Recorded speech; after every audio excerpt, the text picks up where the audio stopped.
because I didn't stray into these other challenges and these other peer pressure things, because when people are out partying, I'm on the court shooting. All right, guys, welcome back on our channel Talk About. Today we have a special guest, Mala. We will talk about different things. Just to let you know, he's the coordinator of the BIS, of the Basketball Art School from Namibia. And to also inform you, Robin is today not here because he's busy with his A-level. So I hope he's studying right now and not playing Warzone or any other kind of games. So very busy with school. So Mala, how are you, my friend? Well, I'm good. Thank you, Lucas, for having me. And let me also tell Robin all the best for the A-levels. But most of all, I'm glad to be here. Thank you. Yeah, no problem. Of course, I thought it's just a good idea to have you here because, in my opinion, you're a very special person because you've been through a lot. You have a lot of responsibilities, and I just like the way you see different things. So I think it's very interesting to do a little interview with you. So first of all, for everybody else out there in the world, who are you actually? I mean, I know you, but they don't know you. True that. Well, okay, I'm just getting away some of the nervous jitters, but let me get into it. I mean, we had an opportunity to get to know each other for over a year, so it's a bit different.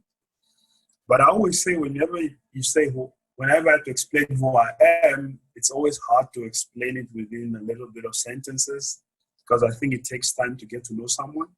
But I'm Malakia Matthias. I'm the coordinator at the Basketball Art School, which is an after-school program in Namibia.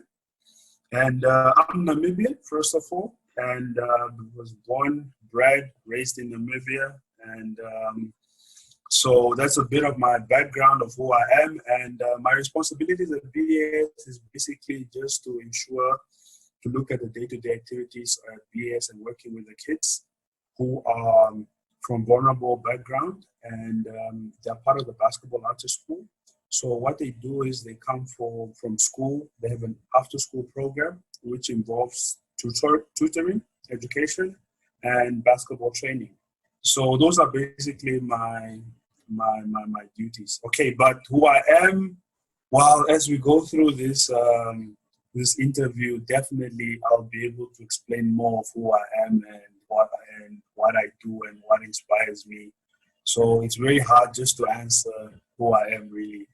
Yeah, I can understand that, definitely. So you mentioned that you're working at the Basketball Art School and you work Yes. with different kind of children there in different age groups.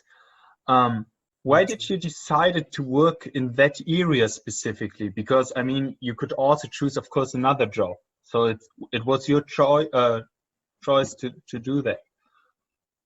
Well, actually, you know what? I don't think I chose. I think the job, I wouldn't really say the job, but I would say the calling chose me rather, because background, I'm a IT technician. So I did what do you call it, information technology in my varsity. So that's what I'm actually professionally. That's what I'm trained in. And I do have a passion for IT. I like how it works. I like the changes in the world that you can impact and all of that. So basically, while I was actually finishing up my IT degree some years back, I was working for Special Olympics Namibia, and I was actually doing something that has to do with IT in their office, which is more like an admin. And what people don't know is Special Olympics and Basketball Art School were very close. They had always had a partnership even before I came there. But then the people behind Basketball Art School were people that I kind of knew, like Rama Mumba, who's the director. I knew him from high school because we used to play against each other. And Frank, I got to know him through the basketball clinics and the coaching clinics that he was doing around Namibia at one point in time. So it wasn't people that I just got to meet during that time. So once my tenure at Special Olympics ended, I mean, okay, it didn't come to an end, but once I was still in, Frank and Rama approached me and they said, you know what, don't you want to come and work part-time at the basketball after school? Because I was still working in the morning at the Special Olympics, and say in the afternoon you can come to the basketball after school. Because I kind of already had a relationship with them. I mean, we were still playing basketball in the afternoon together and all of that. And it was a family. So I jumped at that opportunity and I said, hey, you know what? Why not? You know, but it wasn't with Frank. I learned that when you do something, it's either you do it committedly or you don't do it at all. So I kind of already knew in the back of my mind what I'm putting myself in, because I think, I'm not so sure, but I would say they used to play basketball in the afternoons and they would always invite me to come and play. But I realized that Frank always wanted a certain level of commitment. It was just leisure basketball. It wasn't something really like to say that it was like I needed to make some commitment, but I just wanted some commitment, even though it was just fun basketball, social basketball. And through that, I kind of realized that he wanted the same commitment for BS as much as it was for basketball. So that's basically where it started. And yes, years down the line, I'm at basketball after school as the coordinator. Mm-hmm. Yeah, just for the people who don't know, Frank is the founder of the Basketball After School. So he founded the organization in 2010, right? Yeah, 2010. So he's also from Germany. So if you see that, Frank, kind regards also to you. And just to add on, you know what I think? Sorry, you know what I think? Maybe you should have him on your podcast sometime soon. Yeah, that's a good idea. I also thought about that, especially. Yeah. All right, we're coming to the next question, where I think I almost know the answer to, because I mean we played together for the Vikings for one full season. Well, not the playoffs, but so basketball is a big part of your life. I think I'm not wrong with that. But can you describe how you get children from the streets to the basketball courts, and how basketball impacts so many different children with all different backgrounds to bring together as a family? So the BAS family? Well, let me first start with basketball. You're 100% right. Basketball is a huge part of my life. I started playing basketball, I think, back in when I was in high school, grade 8.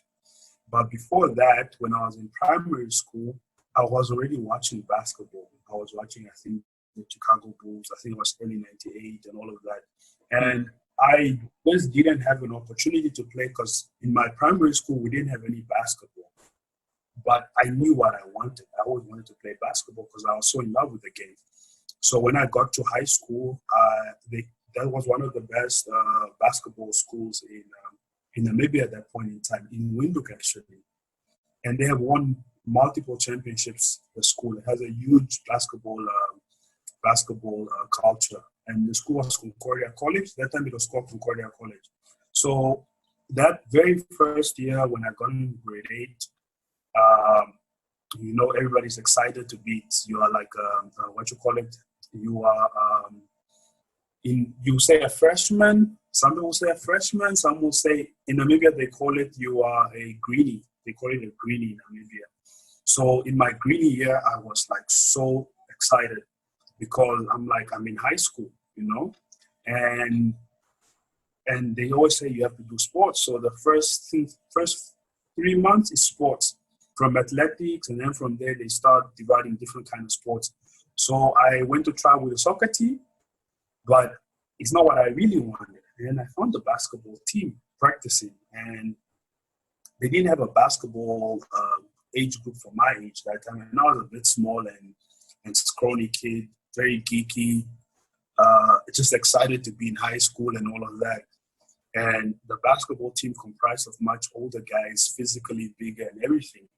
And I just wanted to play basketball. So it didn't stop me. So I just started practicing and playing. And mind you, I never really played from high school. I just started there. So already that time in my mind, I just wanted to be a basketball player. And I wanted to be actually a professional player one day. That was my dream, actually. So that has already germinated a fruit of what I wanted to be in life, was to be a basketball player. Or at least I wanted to do something that has to do with basketball. So now coming to some years down the line, I think everything that kept me in where I wanted to be was because of basketball. So whatever I wanted to do, if it's to pass, my parents would say, hey, if you don't pass, you don't get to play. So automatically I had to push so I can pass, So everything was always lying in that line, in terms of like physically coming into peer pressure, smoking, drinking. I couldn't, because I was like, hey, I want to be a professional player. I wanted to look after my body. So already that time in a young age, I already started trying to learn from older players, trying to learn from other players, and also how to really start keeping my body in shape so I can be a good basketball player one day, So I think that kept me really much grounded, because I didn't stray into these other challenges and these other peer pressure things, because when people are out partying, I'm on the court shooting. You understand? And it was so competitive to a point where I would challenge anybody, and we'll be challenging from shooting competition to one-on-ones. It was always so much. And I remember there was one day I was walking from the court, because I would walk from school to the court, and I would always walk on the Western Bypass, but it was like a direct route. And it would take me about 30 minutes walk, and I'm at the school, and in 30 minutes I'm back at home. So one Friday, I remember, never forget, I was on the court shooting up to like, it was summertime, so it gets dark a bit late. So I think it was winter time, so it gets dark earlier. So I think I was shooting up around 5, 6, 7, and it was already dark. So on my way home, I came across some of my school mates, but they're not really in my class though. And they were drinking and smoking, and they had like a whole big wine and everything. And I was just like, yo, guys, I'm on my way home, because I came from the game and I was tired, And as I was walking home, so I said goodbye to them. So as I was walking home, I started thinking about that, like, that could have been me having fun, but I chose to practice, And they also made fun of me. They're like, because I was in my basketball, and they're like, Kelly, you're just a clown. How can you be, we're out here having fun. It's a Friday, you're practicing Monday to Friday, So as I was walking home, I started thinking about it, and I realized that was the best choice I'm doing, because I love basketball so much. And this is the one thing that I never made exceptions to anybody or people into what they said about me. Every other thing, I wasn't really so tough-skinned, but when it came to basketball, I was so adamant that I was going to be really good, and I didn't care about what people's opinions were. So I really wore a hard skin when it came to basketball and what people thought about me, because, Namibia is not a basketball country. It's literally dominated by soccer and other sport codes. And to tell people that you want to be a basketball player, you're crazy, You're crazy, you're insane, So, but I like that part of being different. So that I embraced that part of being different. So what happened was, so that taught me early in life where I wanted to be, And as years came down the line, I kind of understood how that impact can impact other kids that I was exposed to now when I came working for BAS, because I understood what basketball meant to me. And if there was a child that had basketball also in there, that had the same passion for basketball, I wanted to help them also achieve those dreams, So that's what made it so easy for me. And then I got to be in a position where obviously I didn't reach to be a professional player, but I got to be in a position where I can actually influence basketball in Namibia. I can influence kids to have an opportunity. So that in itself also drove me even more, because I wanted also to help others so they can also have that opportunity that I never got to, you know. I don't know if that makes sense, if I've answered your question there. So with that drive, it allowed me to work with kids that are from disadvantaged backgrounds, or kids that just want to be something in life. And I just try to inspire them and say, you know what, if you follow this route, you follow that path to what you want, you can definitely get there, you know. One of my favorite saying was always, I know it's not the best saying, but there was a saying that said, reach for the stars. Aim for the moon, so that if you don't reach it, you fall amongst the stars. Mm-hmm. That's basically what it says. And the older I got to understand it. It actually means that you can be a star in your own right. You understand? So when you aim so high and you go up there and you don't really land on the moon or wherever it is, and you can be a star on your own right, you know? And I think that's the purpose of it at the end of the day, is to be a star in your own right, is to be a star in your own world. That's basically what it means, you know? Mm-hmm. So yeah, that's basically